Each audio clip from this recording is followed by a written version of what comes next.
ஓம் ஸ்ரீ ராகவேந்திராய நமக. நேற்றைய உரையில் ஸ்ரீ சுசீந்திரர் ராமனே தன்னுடைய கனவில் வந்து வேங்கடநாதன் துறவரத்தை கண்டிப்பாக மேற்கொள்ள வேண்டும் என்று அவரிடம் சொன்ன அந்த நிகழ்வுகளை எல்லாம் கேட்டு மிகவும் வேங்கடநாதன் பதட்டமடைந்த நிகழ்வுகளை எல்லாம் நாம் பார்த்தோம். பிறகு ஸ்ரீ சுசீந்திரரிடம் எந்த பதிலும் சொல்லாமல் அந்த இடத்தை விட்டு மெதுவாக சென்ற வேங்கடநாதன் நிகழ்வோடு நேற்றைய உரையை முடித்துவிட்டோம். அந்த உரையை முடிக்கும்போது துறவரம் மேற்கொள்ள இருக்கின்ற இந்த நிகழ்வானது எல்லோரையும் உணர்ச்சி வசப்பட செய்யும் என்று எல்லளவும் சந்தேகமில்லை என்று நான் சொல்லியிருந்தேன் அல்லவா? அந்த மாதிரியான உணர்ச்சி போராட்டத்துக்குள் தான் வரும் நாட்களில் 2-3 நாட்கள் அந்த உணர்ச்சி போராட்ட நிகழ்வுகளுக்குள் தான் நாம் செல்ல இருக்கின்றோம். வாருங்கள் உரைக்கு செல்லலாம். ஸ்ரீமடத்திலிருந்து அதிக மனசுமையுடன் நிலை தளர்ந்து எப்படியோ ஒரு வழியாக வீட்டுக்கு வந்து ஒரு மூலையில் சுவரில் சாய்ந்தவாறு மிகுந்த சிந்தனை வயப்பட்டவராய் வெறுமையுடன் அமர்ந்தார் வேங்கடநாதன். சோகமே உருவாக வீட்டுக்குள் வந்த தன் கணவரை கண்டு சரஸ்வதிபாய் அதிக அதிர்ச்சிக்குள்ளானார். வாடியிருந்த முகத்தை கண்டு சரஸ்வதிபாய் வதங்கி போனார். ஏன் இப்படி இருக்கின்றார் என்று பலவாறு சிந்தனை வயப்பட்டார். நாம ஏதாவது சென்று பேசலாமா? கூடவே கூடாது. என்ன கஷ்டமோ என்ன குழப்பமோ இந்த நிலையில் நாமும் குறுக்கிடக்கூடாது. சகஜமான நிலையில் இருந்திருந்தால் அவரும் என்றும் போல இன்றும் சகஜமாகத்தானே இருந்திருப்பார். இவருக்கு இன்று என்ன நேர்த்து விட்டது? எந்த நாளும் இவர் இப்படி இருந்ததில்லையே.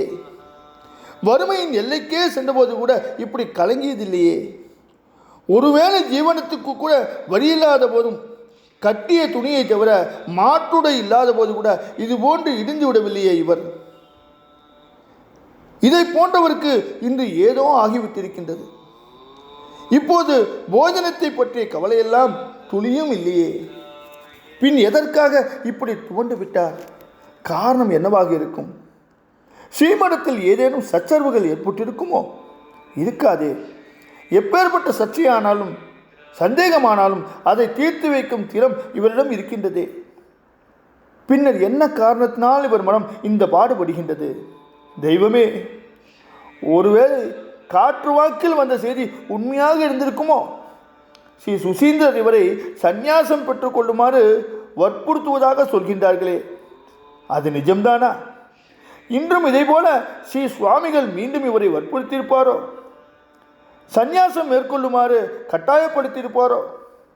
அதனால்தான் இவர் மெல்லவும் முடியாமல் விழுங்கவும் முடியாமல் பரிதவிக்கின்றாரோ? தெய்வமே, அப்படியெல்லாம் இருக்கக்கூடாதே. காற்று வாக்கில் வந்த செய்தி காற்றாகவே இருக்க வேண்டும், காற்றோடு போய்விட வேண்டும். ஆனால் அதுவே நிஜமாகி போனால் ஐயோ, என்னுடைய நிலை என்னாகும்? குழந்தையின் கதி என்னாகும்? பீரிட்டு வந்த கண்ணீரை தன் கணவருக்கு தெரியாத வண்ணம் முந்தானையால் துடைத்து கொண்டு வீட்டு வேலைகளில் முழுகுவதைப் போல இப்படியும் அப்படியும் செல்வதும் வருவதுமாக இருந்தார் சரஸ்வதிபாய். பிரமை பிடித்தவர் போல அமர்ந்திருந்த வேங்கடநாதனர் அதிலிருந்து விடுபடாமல் அப்படியே அமர்ந்திருந்தார். அன்று மாலை வழக்கம் போல கோவிலுக்கு போய்விட்டு வந்தாரே தவிர அவர் முகத்தில் தெளிவு ஏற்படவே இல்லை.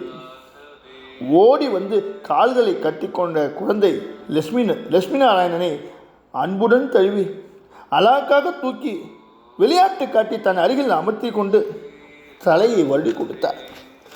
தந்தையின் சோகத்தை ஈமாட்டாத குழந்தை சிறுபிள்ளைக்கே உரித்தான பதில் சொல்ல முடியாத கேள்விகளை கேட்டு துளைத்தது.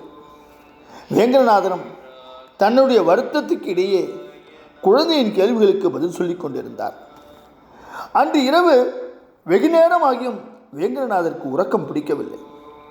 ஸ்ரீ சுசீந்திரன் வார்த்தைகளே திரும்ப திரும்ப வேங்கடநாதரின் செவிகளில் ஒலித்த வண்ணமாக இருந்தன.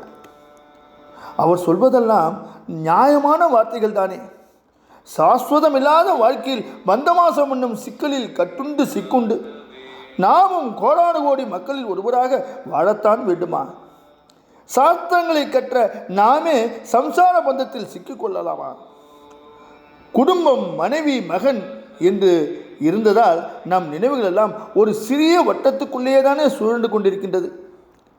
நமது சிந்தனை, உழைப்பு, உயர்வு போன்ற எல்லாமே நம்மையும் நம்மை சார்ந்தவர்களையும் பற்றியும் தானே உழண்டு கொண்டிருக்கின்றது. கிரகஸ்தனாக இருந்து கொண்டு லோக சேவை செய்வது என்பது இயலாத காரியமாயிற்றே. அப்படியே ஈடுபட்டாலும் அதில் எந்த அளவுக்கு முழுமையான ஈடுபாடு கொடுக்க முடியும்? குடும்பம் குடும்பம் என்று சுவாமிகளிடம் சொன்னோமே, நம் குடும்பத்தை காப்பாற்ற நாம் யார்? நம்மையே பகவான் தானே காப்பாற்றி வருகின்றார். ஒவ்வொரு ஜீவனும் பகவானின் இயக்கத்தினால் தானே இயங்கிக் கொண்டிருக்கின்றது. சுவாமிகள் சொல்வது எவ்வளவு சத்தியமான வார்த்தை! ஆண்டவா, எனக்கு இப்போது ஏற்பட்ட இந்த தெளிவு இன்று மாலை வரை உண்டாகவில்லையே. உண்டாகியிருந்தால் சுவாமிகளின் மனதை நோகடித்திருக்க வேண்டிய அவசியமே ஏற்பட்டிருக்காதே. நாளை காலையில் எழுந்து குளித்து ஸ்ரீமடத்துக்கு சென்று, சுவாமி, நீங்கள் சொன்னவற்றையெல்லாம் மிக தீவிரமாக சிந்தித்து பார்த்தேன். அத்தனையும் சரியானவை என்பது பின்புதான் புரிந்தது. தாங்கள் சொல்வதை அப்படியே கேட்கின்றேன். தங்களின் ஆங்கியப்படி நான் சந்நியாச ஆசிரமத்தை ஏற்றுக்கொள்ள உத்தேசித்து முடிவெடுத்திருக்கின்றேன் என்று சொல்ல வேண்டியதுதான் என்று எண்ணியவாறு புரண்டு படுத்தார் வெங்கடநாதர். தொடர்ந்து என்ன நடந்தது நாளை உரையில் பார்ப்போமா? ஓம் ஸ்ரீ ராகவேந்திராய நமக. ஓம் ஸ்ரீ ராகவேந்திராய நமக. ஓம் ஸ்ரீ ராகவேந்திரா.